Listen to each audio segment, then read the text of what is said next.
guys, siapa di antara kalian yang seperti aku? Senang bermain air, senang bermain hujan. Tapi hati-hati loh, kalau hujannya terus-menerus, bisa-bisa kita kebanjiran deh. Saya harap adik-adik semua selalu dalam keadaan sehat dan selalu dalam pemeliharaan Tuhan ya. Lama juga ya kita nggak ketemu ya, biasanya kita ketemu di sekolah minggu di gereja. Nah karena kondisi sekarang ini, maka sekolah minggu kita diadakan secara online. Lause percaya adik-adik semua selalu mengikuti sekolah minggu online kita. Nah hari ini Lause akan membawakan firman Tuhan yang terdapat dalam Alkitab, yaitu kitab Kejadian pasal 6 sampai dengan 8.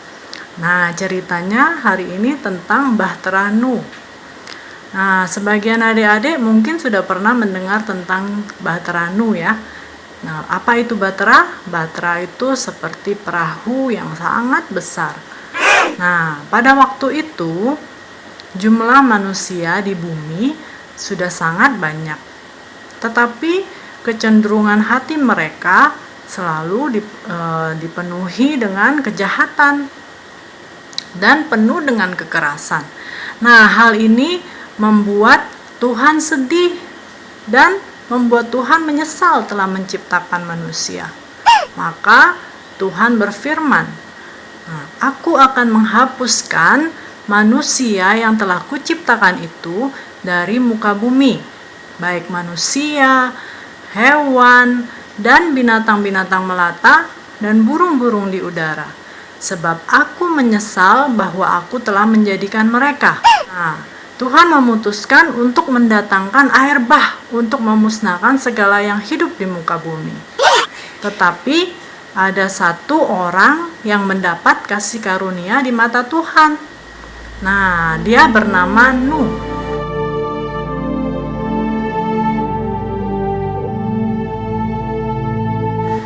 Nuh adalah seorang yang hidupnya benar dan tidak bercela di antara orang-orang sezamannya. Nah, Tuhan menyuruh Nuh membuat sebuah bahtera yang dari kayu gofir. Nah, beginilah Tuhan suruh Nuh membuatnya. Panjangnya harus 300 hasta, lebarnya 50 hasta, dan tingginya 30 hasta. Nah, kamu harus membuat atap di atasnya katanya. Terus buat pintu pada lambungnya dan buatlah 3 tingkat, yaitu tingkat bawah, tengah, dan atas. Nah, karena taat, Nuh membuat bahtera tersebut. Nah, Tuhan juga menyuruh Nuh untuk mengumpulkan segala jenis hewan maupun binatang-binatang melata dan juga burung-burung di udara, masing-masing sepasang, yaitu jantan dan betina. Nah, setelah selesai bahteranya, Allah menyuruh Nuh untuk masuk ke dalam.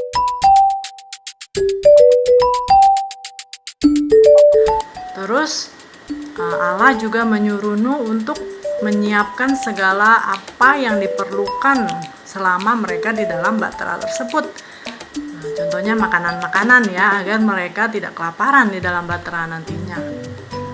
Nah, setelah mereka masuk semuanya, maka Tuhan menutup pintu bahtera itu.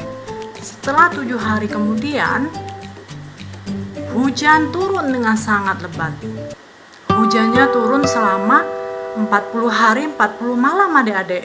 Bayangin, hujan terus selama 40 hari 40 malam.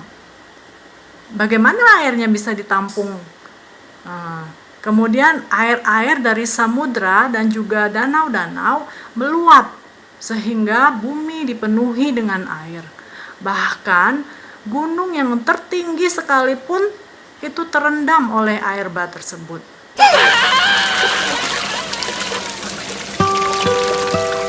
Nah, dikatakan di Alkitab bahwa air berpuasa di bumi waktu itu selama 150 hari. perahu mereka atau bahtera mereka terombang-ambing sana ke sini. Jadi selama itu mereka Nuh dan binatang-binatang yang di dalam bahtera itu hanya mereka yang selamat, sedangkan segala manusia, segala hewan, segala yang hidup di bumi waktu itu binasa semuanya. Nah, kemudian Tuhan ingat bahwa ada Nuh dan para binatang di dalam bahtera. Kemudian Tuhan membuat angin menghembus melalui bumi sehingga air bah itu pun mulai surut. Nah, perahu Nuh terdampar di pegunungan Ararat.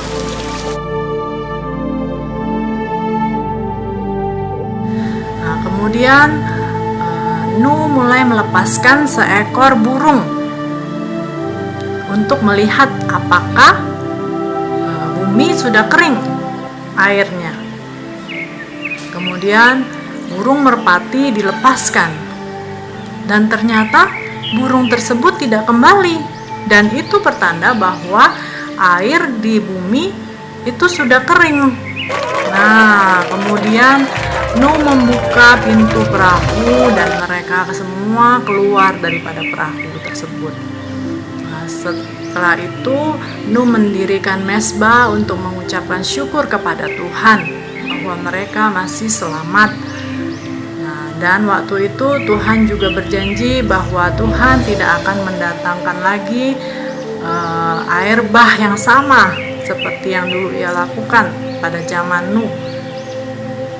Selama bumi masih ada, pasti ada musim menabur dan menuai. Ada musim kemarau dan hujan, musim dingin dan panas, siang dan malam. Nah, adik-adik, dari firman ini kita juga belajar ya bahwa kita harus belajar hidup benar di mata Tuhan. Jangan seperti orang-orang di zamannya. Kita harus belajar untuk hidup seturut dengan firman-Nya. Baik itu lewat kelakuan kita, perilaku kita, ucapan kita, terutama ucapan kita ya adik-adik. Kita juga tidak boleh mengucapkan kata-kata kotor, karena itu akan menyedihkan hati Tuhan. Dan juga lewat perbuatan-perbuatan kita, jangan bertengkar pada sesama teman, harus menurut pada orang tua. Tahu nggak adik-adik? Kita ini juga merupakan orang-orang terpilih loh. Bukan kita loh yang memilih untuk percaya kepada Tuhan Yesus, tetapi Tuhan Yesus sendiri yang memilih kita untuk menjadi percaya kepada Tuhan. Karena dengan percaya kepada Tuhan Yesus, maka Tuhan menjanjikan keselamatan bagi hidup kita.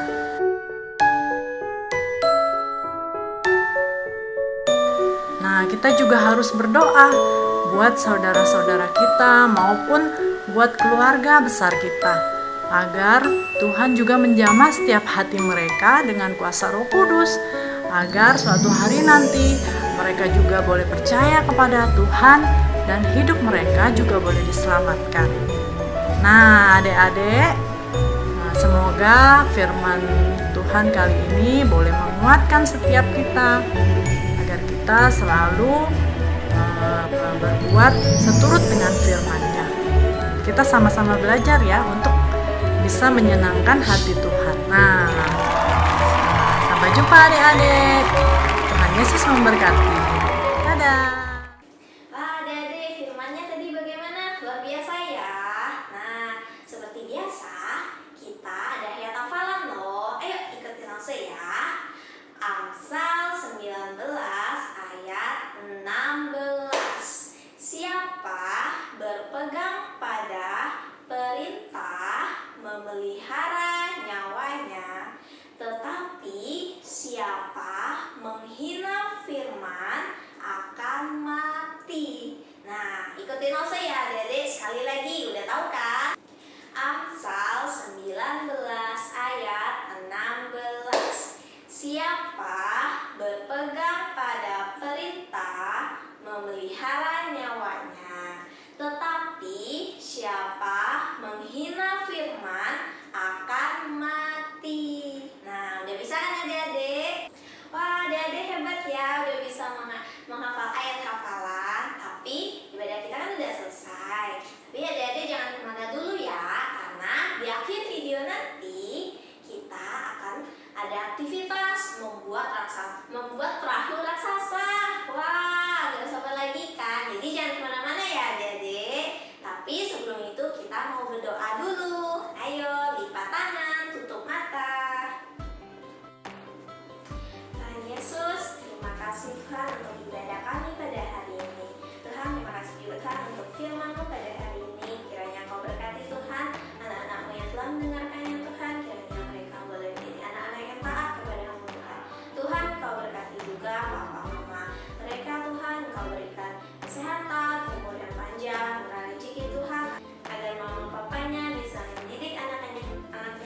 Bahan-bahannya adalah kertas HVS, pensil atau pulpen atau spidol untuk menggambar, penggaris,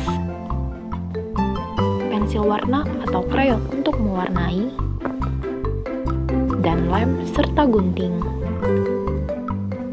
Cara membuatnya adalah: pertama, buatlah beberapa gambar binatang yang kalian sukai. Misalnya, yang suka kucing boleh gambar kucing, yang mau gambar ayam juga boleh gambar ayam. Buatlah beberapa jenis binatang supaya lebih menarik.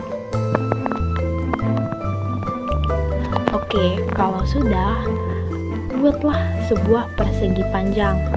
Persegi panjang ini untuk menempel gambar binatang yang sudah kalian buat tadi.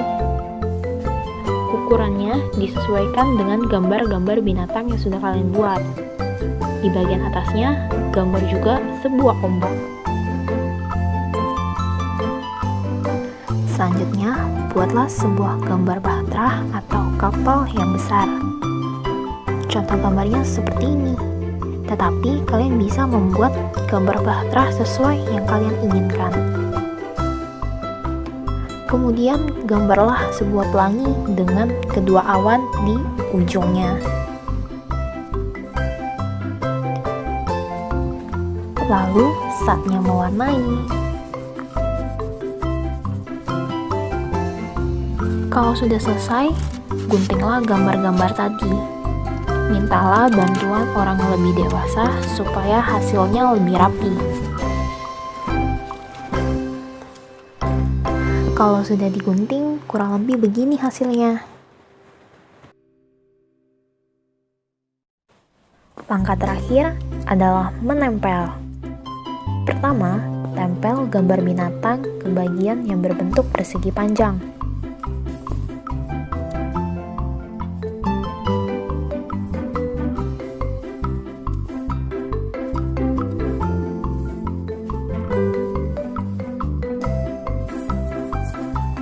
Setelah gambar binatang tertempel, beri lem pada bagian atas persegi panjang atau yang berbentuk ombak.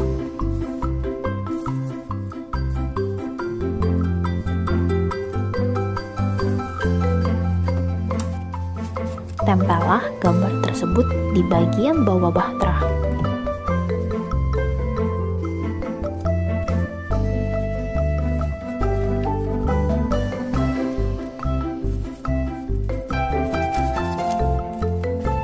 Setelah itu, beri lem di ujung kiri dan kanan atas gambar bahtera.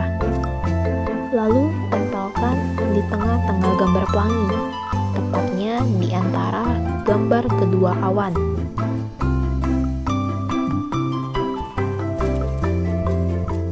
Nah, gantungan pintunya sudah jadi.